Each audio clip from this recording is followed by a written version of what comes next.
Hello everyone, and let's start today's lecture. In the previous lecture, this was as a homework question for you, and many of you have got the correct answer and responded. Let me tell you the solution so that if any one of you are facing any problem, you can check the solution, or it will give you some point definitely otherwise as well. So it says a spring constant is this has been cut in these two fragments. That's length is 2:3. Find the spring constant of a smaller spring. So when you cut a spring, its length reduces, right? So that means spring constant and length. That is a relation we are looking for. So relation goes like this: K is inversely proportional to the length. Inversely proportional to length. Now, if you are cutting it into two parts, so you are making like L is equal to L1 plus L2. And let's think about their spring constants becomes K1 and K2. So you'll find this is going to be reciprocal to K, this is going to be reciprocal to K, this is going to be reciprocal to K. So K, that is spring constants, will be related like this. So that can also be a question. That means if you cut a spring into two parts, then how their spring constants are linked. So if you cut any spring in parts, you'll find the spring constants are being added up reciprocally, and then it gives you the reciprocal of the initial spring constant. How this is coming? This is because lengths are being added up. So if you talk about the length from this basic expression, so length will become basically reciprocal to 1 by k. So you can say length is equal to some k. C is a constant. Treat this C as a constant. Then you go ahead with this and write C by k original, which is equal to C by k1 for the first plus C by k2. Then you'll find C will get cancelled out and you will land up to this relation. So this is how spring constants are connected for fragments of a spring. Anyway, so this is the important formula that I wanted to tell you. Now we need to solve this question based on this. So how you can solve it? You can use some simple mathematics. You can think of the length L1. L1 is let's say twice A, where A is a constant. Whenever there's a fractions, you use this kind of constant, or X, you can involve that. L2 is going to be then 3A. So what the total length will become? Total length was L1 plus L2, basically 5A. Now you can connect any of the two because you know this K and K1, K2, these are going to be reciprocal to corresponding length. We are looking for the smallest spring constant, so our focus is on this. That means L1, that means K1. So can we say this K1 divided by K is basically is going to be equal to L upon L1, because they are reciprocal. So K1 will be 1 upon L1, K will be 1 upon L, so it's going to be like this. Now what is L? It is 5A. What is L1? It is 2A. Now A is a constant that we have taken for calculation, so that's getting cancelled out, so it's going to be 5 by 2. So what the K1 is coming? K1 is going to be 5K by 2. So that will become your answer. You need to search where it lies. 5K by 2. So that's your answer. Moreover, if you are looking for K2, you can find K2 either using the similar logic, or you can use this as well, because it relates K1, K2 with K. So this K2, that means spring constant for bigger one is going to be such that, so that they can reciprocally add up to this 1 by K. So it's going to be 5K by 3. Now you can check whether this is going to satisfy this equation. This will definitely going to satisfy this equation. Okay, so this is how you can handle a spring constant. Now let's proceed further and try to learn this free body diagram and its utility. So a free body diagram is basically a technique. So let me write what it is. It is a technique that we use. Why we use it, you will find it. This is a technique that is used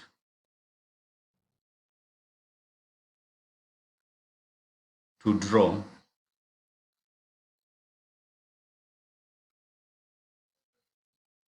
all the forces, all the forces acting on a system or object in the form of picture or pictorially.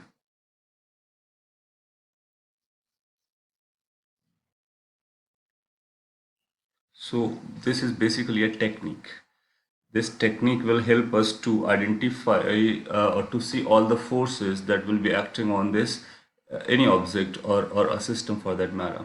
So this technique will be used to draw all the forces that acts on a system or an object, and this we show pictorially. That means we show it in form of a diagram. All the forces has to be shown in a free body diagram or FBD. And what is a system and object? Object, we say that anything that we are considering, that's called object, and system can be a collection of objects as well. So it's like if there are multiple objects, so you can consider any of the objects as a part of your system. So you can create some boundaries. We will talk about system in detail later on as well, but in brief I can give you some idea. This system is a word we are going to use frequently in physics. What the meaning it will carry is this: it is going to be collection of some objects or maybe a single object that has to be focused upon, and that will have some boundaries. Those boundaries can be physical boundaries as well as they can be imaginary boundaries, right? So that boundary you need to decide. That means system, first of all you need to decide which system you are talking about. Let me give you one example. Let's say there are two particles or blocks. Very simple example we are catching just to explain what the system is, and somebody is pulling it by a force, so they are moving. Let's say this is m1, this is m2. They are moving, or this force is being applied. So it depends on you what you are discussing or what you are focusing upon. Now you can consider this entire stuff is your system. That means your system carries m2 as well as m1 along with the string, along with this string. And then you need to see what are the forces acting on that system. That means when we say forces acting on the system, that means we are only bother about those forces which are external, as we have already talked about. So in this system you'll find this is going to be external force, right? What else you can do? You can think of this is your system. Only m2 is your system.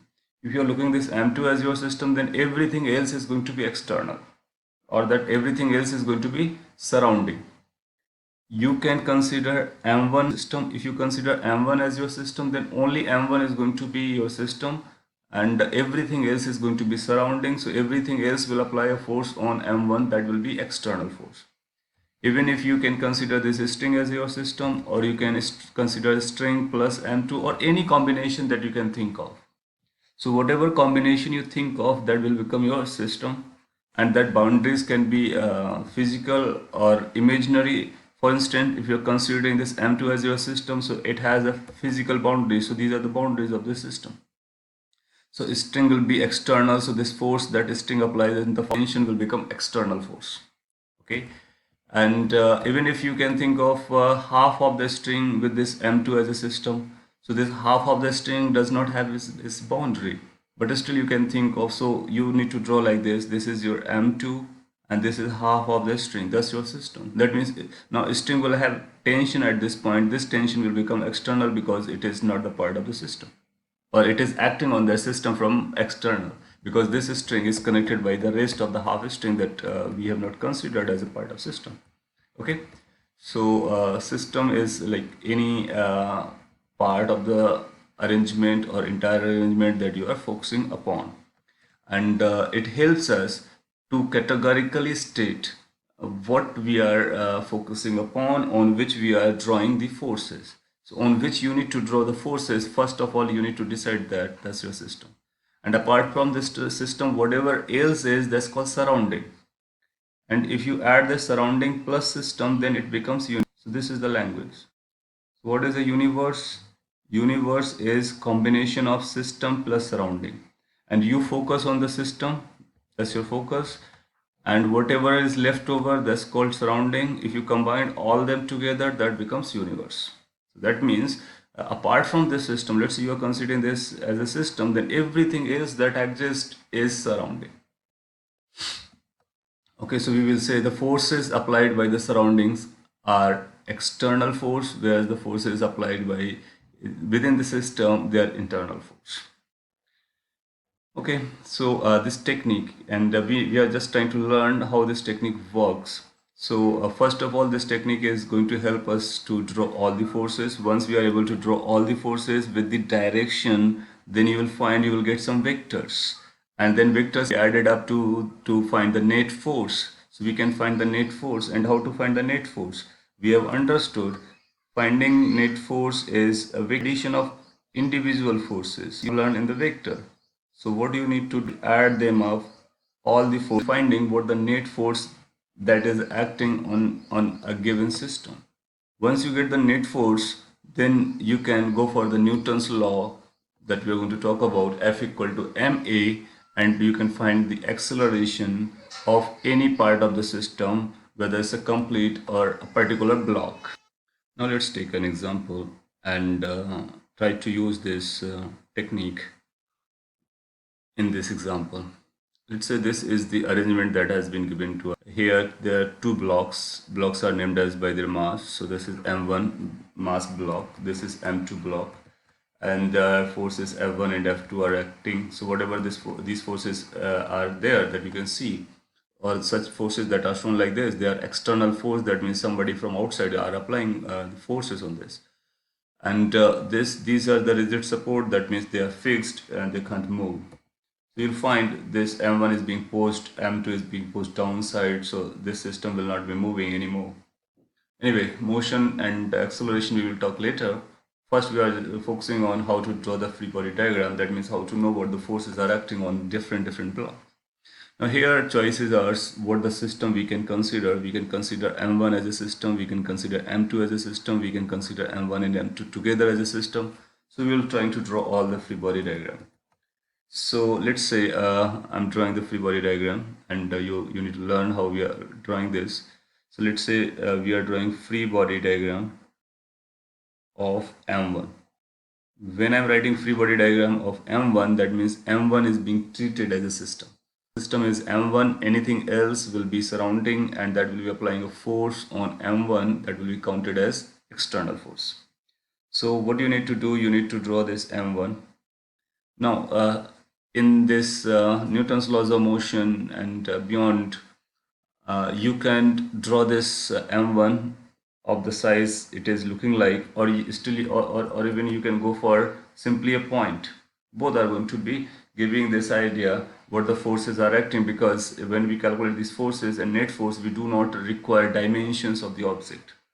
However, there will be a chapter called rotation where we will be talking about the torques. When there is a torque will come, then there is a need. There will be need for the dimensions of the object, and this is because the quantity called this torque depends on the dimensions, and then the point of action of force will become very important, that where the force is acting. As of now, we can simply think of this block as maybe a point or simply a block. That will work. So let me draw this M1 roughly like this. You can draw like a point as well, and try to show what the forces are. So this is free body diagram that we are trying to draw.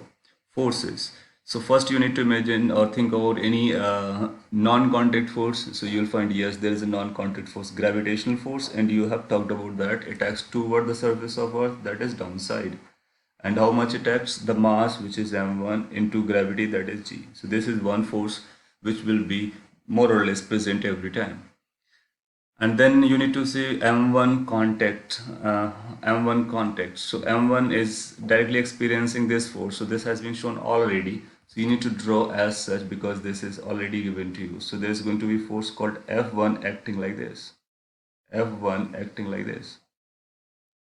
Then you need to watch the context. One context is the from ground. So ground will give you a normal reaction. So that normal reaction is upside pushing force. You know that on this will be on the contact surface, perpendicular and pushing effort. So that will be the normal reaction. Generally in FBD we draw the forces uh, pointing outwards. So we can draw this normal reaction like this. So that's going to be normal reaction N1. Or even if you draw here, doesn't matter, but don't draw at both the sides, case otherwise it will be counted twice. So you can draw anywhere, upside or this downside, but this arrow has to be upside, right? So this is contact reaction, that's called normal reaction you are finding. Then you see any other contact of this. Yes, there is a contact with M2. If M2 would not be there, then this force would have pushed this block in the rightward direction.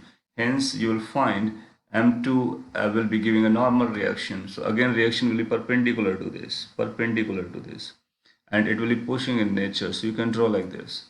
So next normal reaction that you are finding is this. You can draw here as well, it's okay, but I'm drawing over here. So where you draw, that doesn't matter. What does matter? Direction. Okay, and this is going to be, let's call it n for normal reaction coming between this 1 and 2, and n1 is the normal reaction that is coming from the ground. F is the force that is coming from externally, that has been given, and this is the gravitational force, that is non-contact force. So you'll find this M1 will be subjected by these forces. So this will be known as the free body diagram of M1. Understood? Now this shows all the forces. Now you can use these forces for further calculation, like finding out what the total forces are going to be, and then corresponding stuff that will be needed later. Next, let's draw the free body diagram of another block, which is M2. So we will write it as a free body diagram of M2.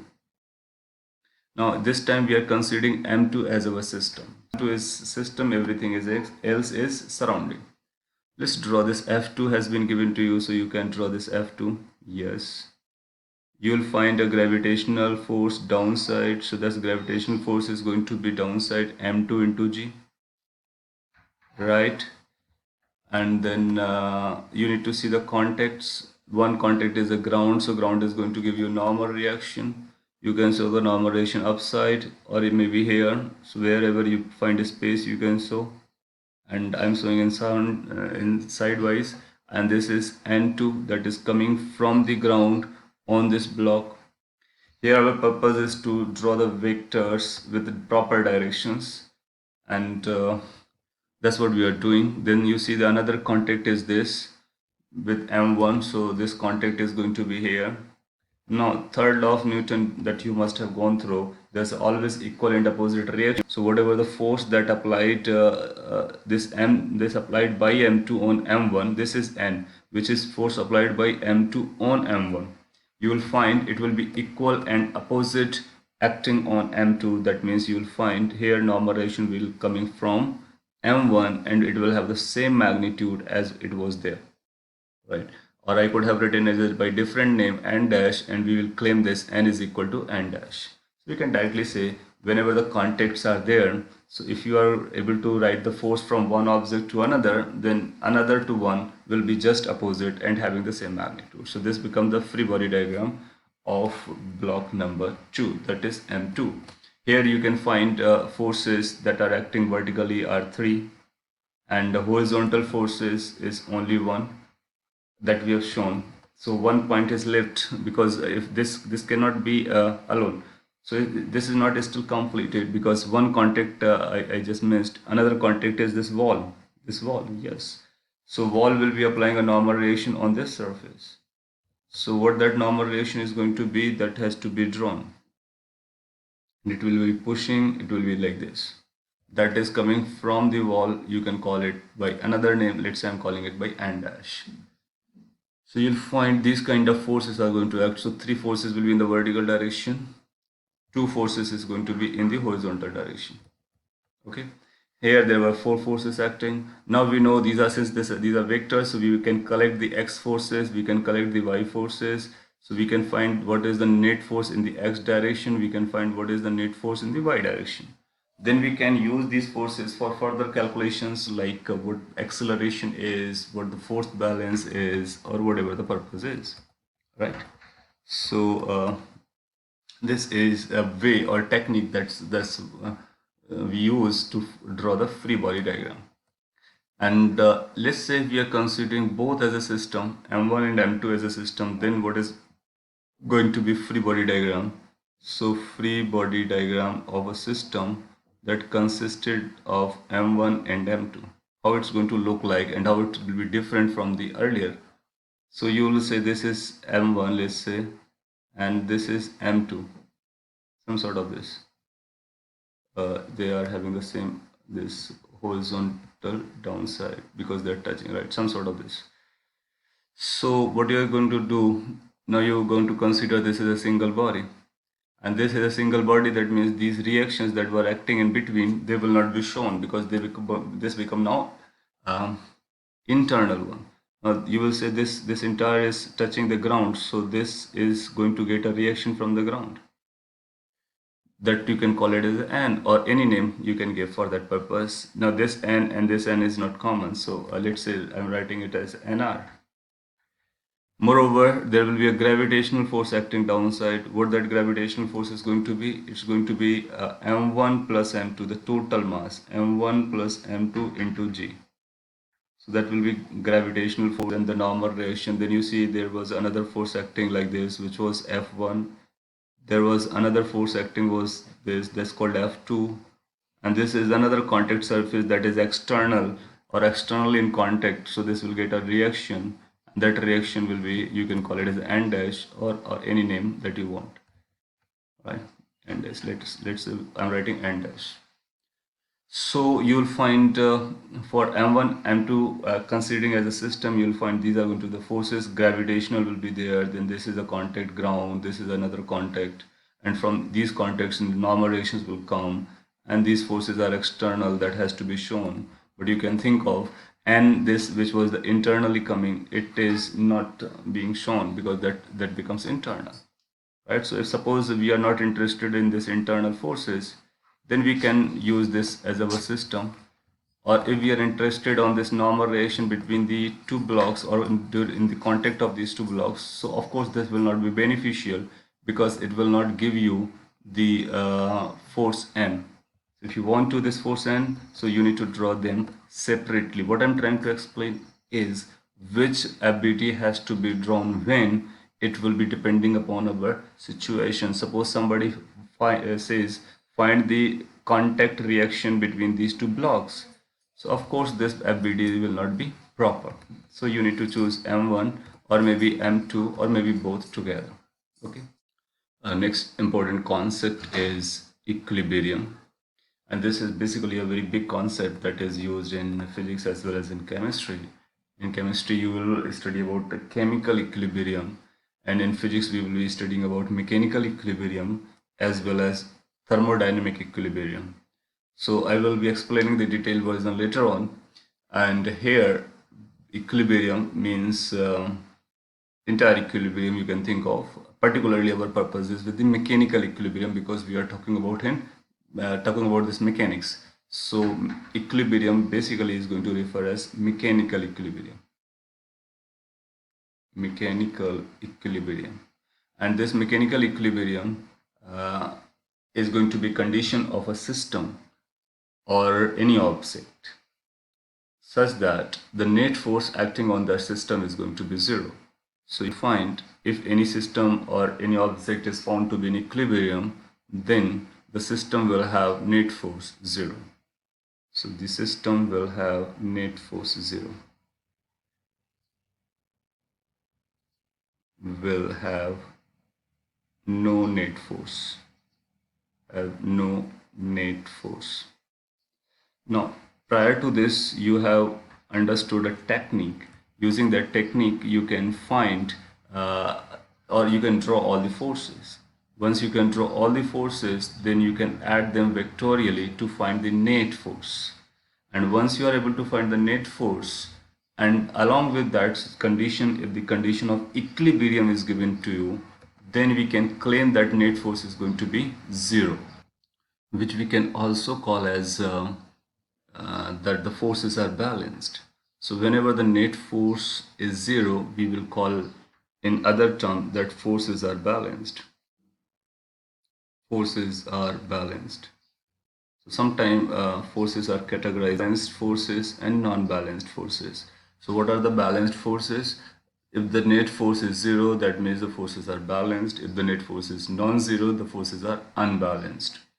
Okay, and you need to see this thing for any system or system that we have talked about. You need to draw free body diagram, identify all the forces, see whether the equilibrium condition is there. If it is there, then you'll find the net force has to be zero or forces has to be balanced. Now, since you know this force are vector quantity, so it might be the case that let's say this is your system.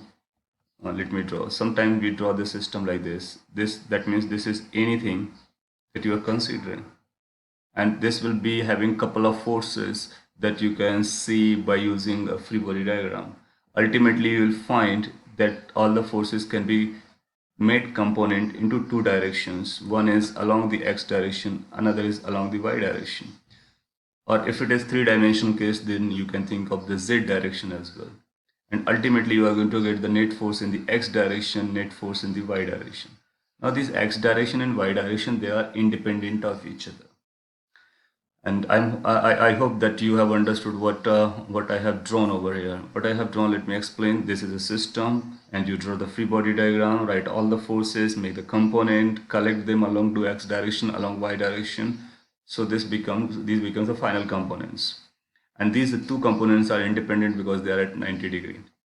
Then it might be the case fx is zero. So if fx is zero, that means we will find system is in equilibrium along x direction. So equilibrium in x direction, or x direction forces are balanced, right? So we will say x direction forces are balanced, or you can say it is in equilibrium along x direction. X direction forces are balanced. Similarly, it might be for y as well. So if y, the force component, net force along the y direction came out to be zero, so we can claim that y direction forces are balanced. Y direction forces are balanced. Or you can say in y direction the system is in equilibrium. Okay, and if both are true, then you can say the entire system is in equilibrium. That means it is total net force is zero. Makes sense? So this is how we can work for the component wise as well. Frequently you will be witnessing this kind of situation. You will be shown a figure. Once you have been shown a figure, and if you can identify that nothing moves, if nothing moves, that means everything is at rest. If something is at rest, so you find that rest means what? Rest implies velocity equal to zero. And if something remains at rest, that means velocity remains zero. If velocity remains, then you can imply that acceleration is zero. Acceleration is zero. Now, if acceleration came out to be zero of that system, then you'll find net force must be zero. Net force must be zero. If net force must be zero, that means system is in equilibrium. That's called equilibrium.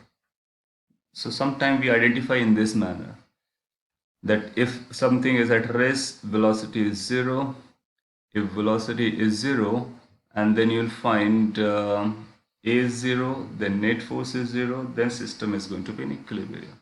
Now this can be true for the entire body, or it could be true for some axis like x-axis or y-axis, right? So if you find the particle cannot have a velocity in y direction, that means y component of acceleration is zero. That means y component force is zero. That means it is in equilibrium along the y direction.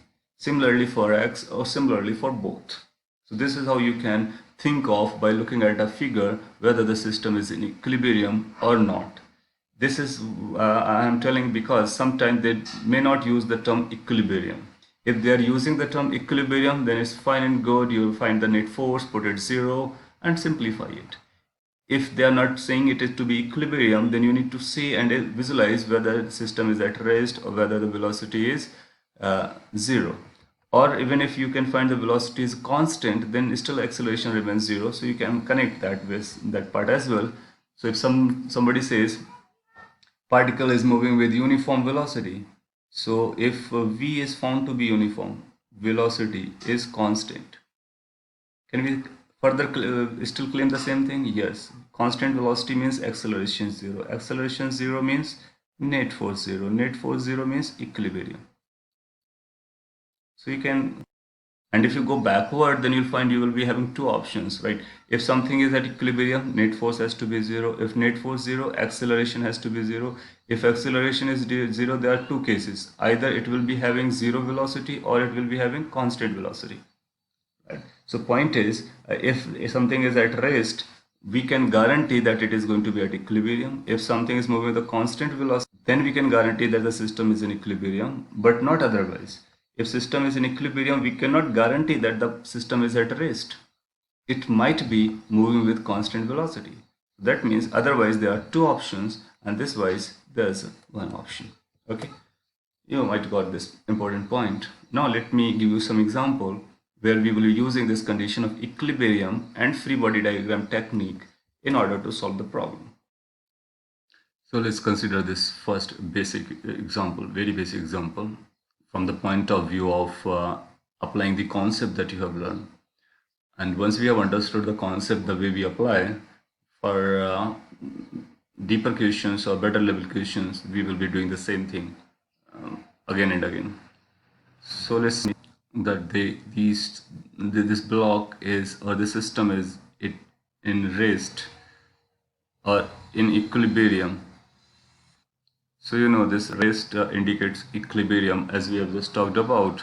So you need to draw the free body diagram. So how we are going to proceed? First point would be drawing the free body diagram of what? Of block. So let me draw this free body diagram of this block. So this is, let's say, block, and I'm writing this free body diagram FBD of mass m. And let's find out all the forces that are acting. So you will find the force, one force is going to be gravitational force. Yes, that's going to be mg. Another force that you're going to get is a normal reaction. Normal reaction you can draw here, or you can draw upside. So that's a normal reaction, nr. Any other force that you can see over here? No.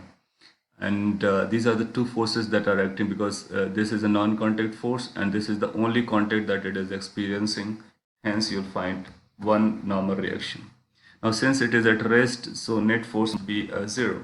So you find what is the net force acting in the vertical direction. You can write the force along the vertical direction is nr, that is normal reaction, minus mg. That's how you write. And you can call that this force is going to be 0. Why it is going to be 0? Because of the equilibrium condition. So we will write the force in the vertical direction, total force, and then we will claim it to be 0. So let me write it separately, and we are going to claim this vertical force is going to be 0. Now you combine these together, then you'll find this nr is going to be equal to basically mg. And once you write this, then you will get the formula of normal reaction, which is m into g, and that mass is 4, g is 10, so you can write 40 Newton. That means how much the normal reaction is acting on the block. It's a 40 Newton. In which direction it is acting? It is acting in the upward direction. If it is asked on the ground, so you find on the ground it will be acting in the downward direction. So you can find the down direction on the objects in which it is being asked, and you can also find the magnitude. So this equal to 0 is the equilibrium condition. That's what I'm trying to explain. So you have understood two things: the drawing the free body diagram and putting the condition of equilibrium. And otherwise, even if it is not written there that it is in rest, you can think of it cannot move in the vertical direction. Since it cannot move in the vertical direction, hence velocity in the vertical direction is going to be 0. Why it can't move in the upward direction? Because you are not pushing it up, first of all. Second, it is, if it will get chance, it will go downside, but the earth or the ground is going to prevent it, so it cannot move in the vertical direction. Hence this will always be 0 even if it is not in rest. That means even if it is moving. right? Even if it is moving in this direction, it will be the same. Yeah, however, if it is moving in the upward direction, then it will be not the case, right? So we can work for the component wise as long as it remains stationary, or it's not moving in the vertical direction. Vertical component of force will be balanced. Hence, you'll find it will be equilibrium in that direction. But it is giving at rest, so that was sufficient information to say that it is equilibrium in all the direction.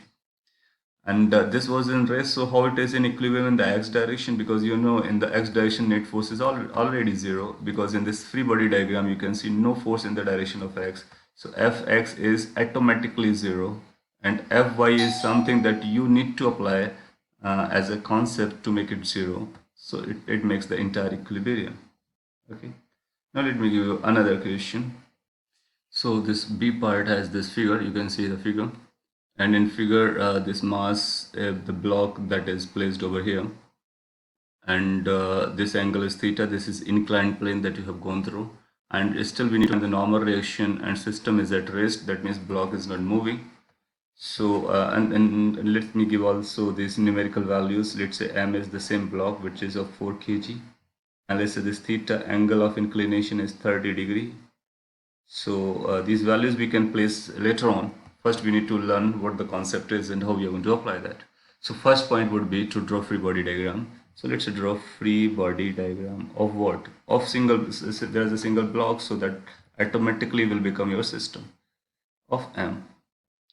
And how this block is going to look like, so you can draw in this similar manner, or you can simply draw as a point. It works, because dimensions are not so important for us as of now.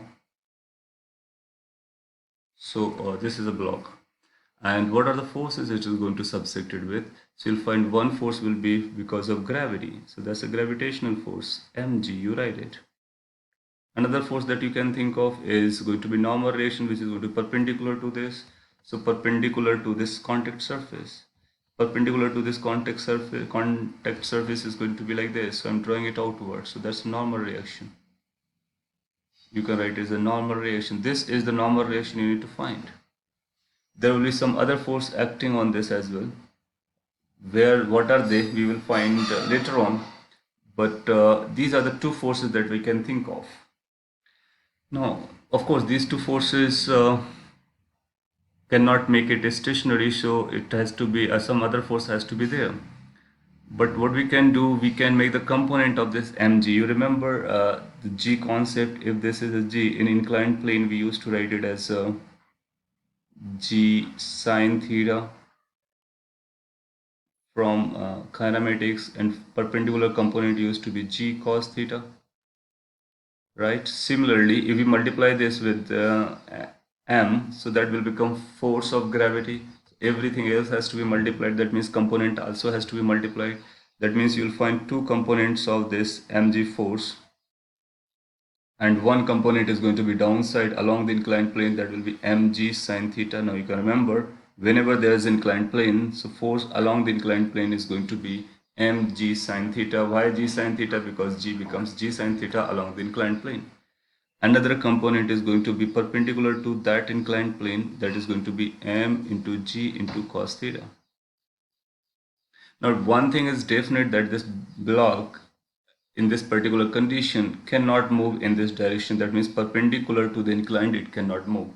Even if it is sliding downside or rising upside, in that case it cannot move in this perpendicular direction. So our concern is with this perpendicular direction, that's why it is in that direction.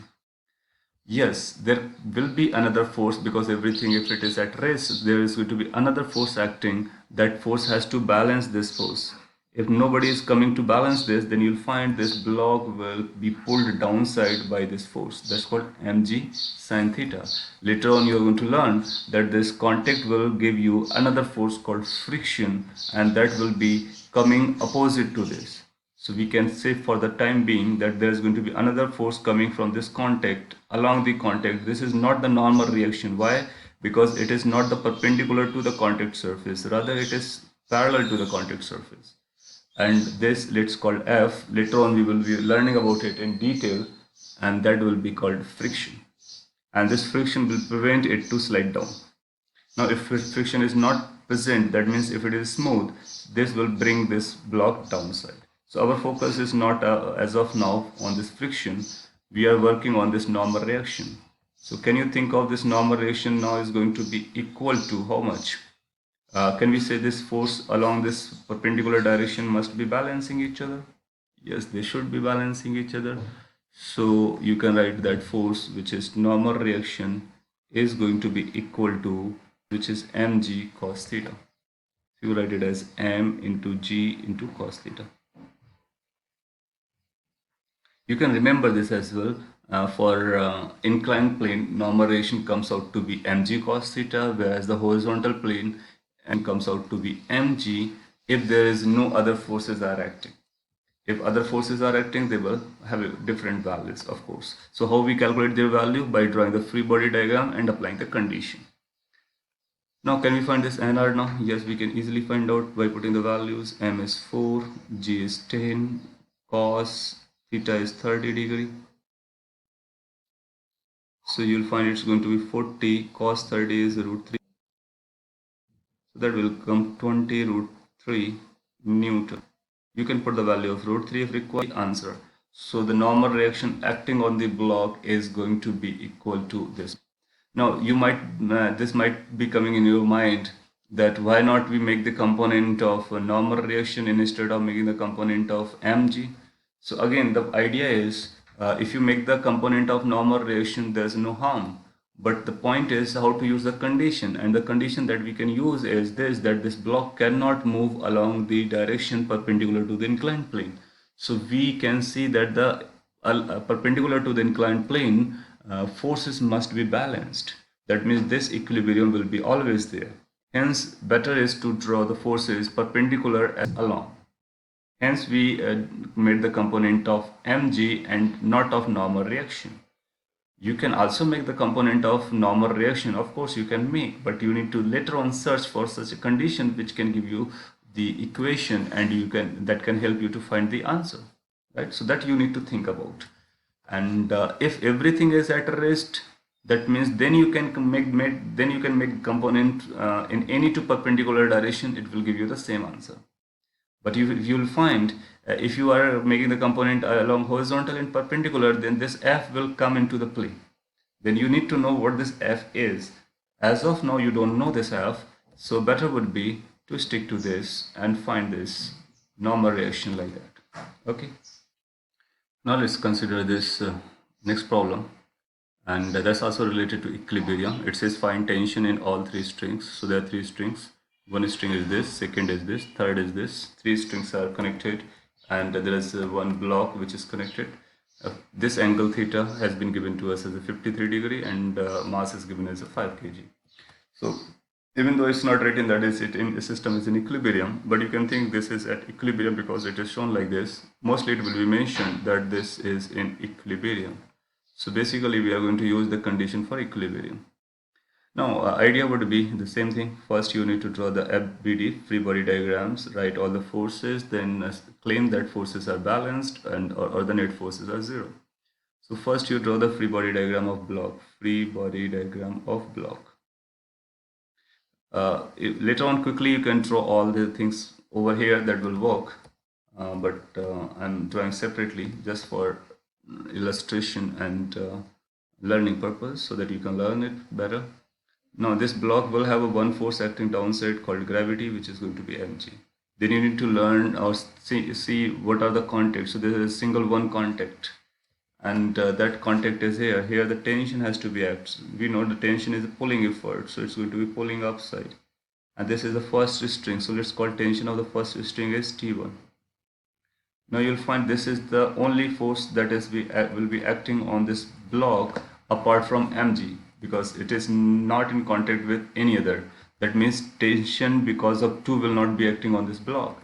Tension because of 3 will not be acting on the block, because block is not in the direct contact of these strings.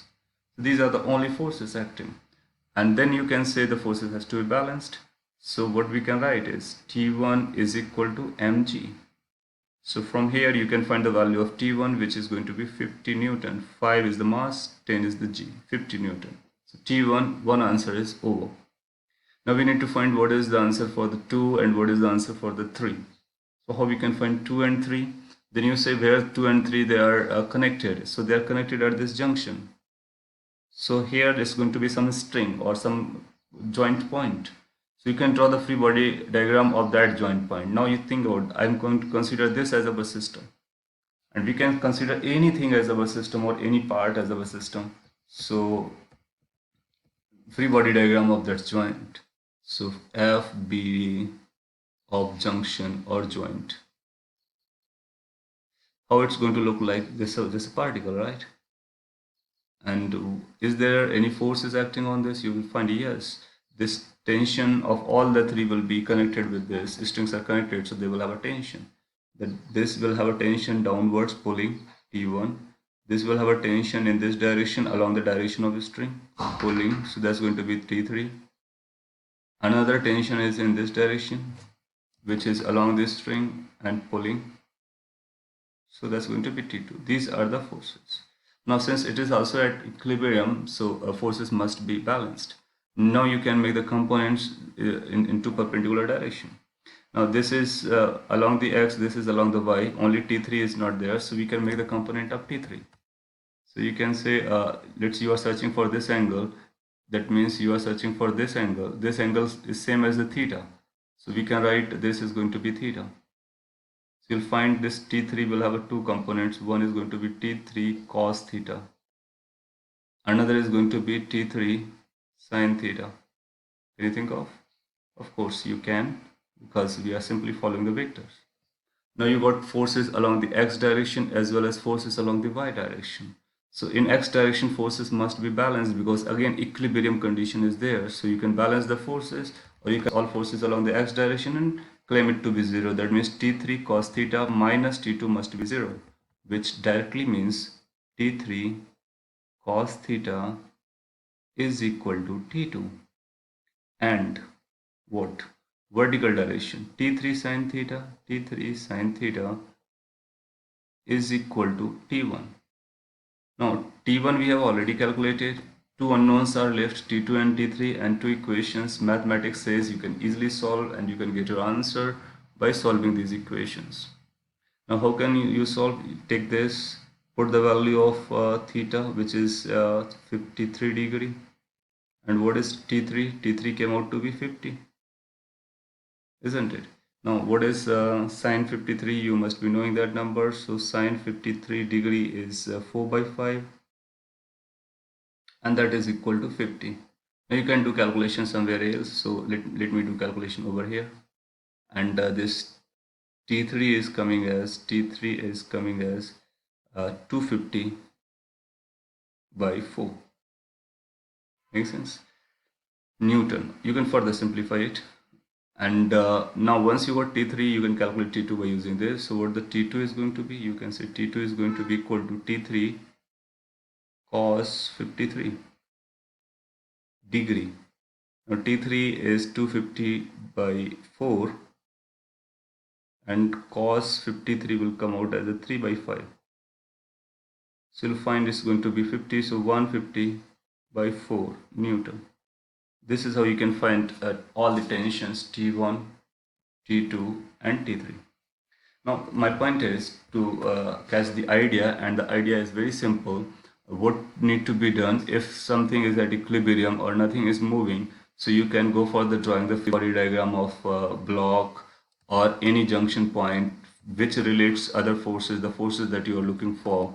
Then draw all the forces. So this is a FBD that shows all the forces acting. And then you can claim if it is equilibrium, balance the force along x, balance the force along y, and make the sufficient equations, solve them, get your answer. Okay, so that's a technique and method to solve the questions of equilibrium.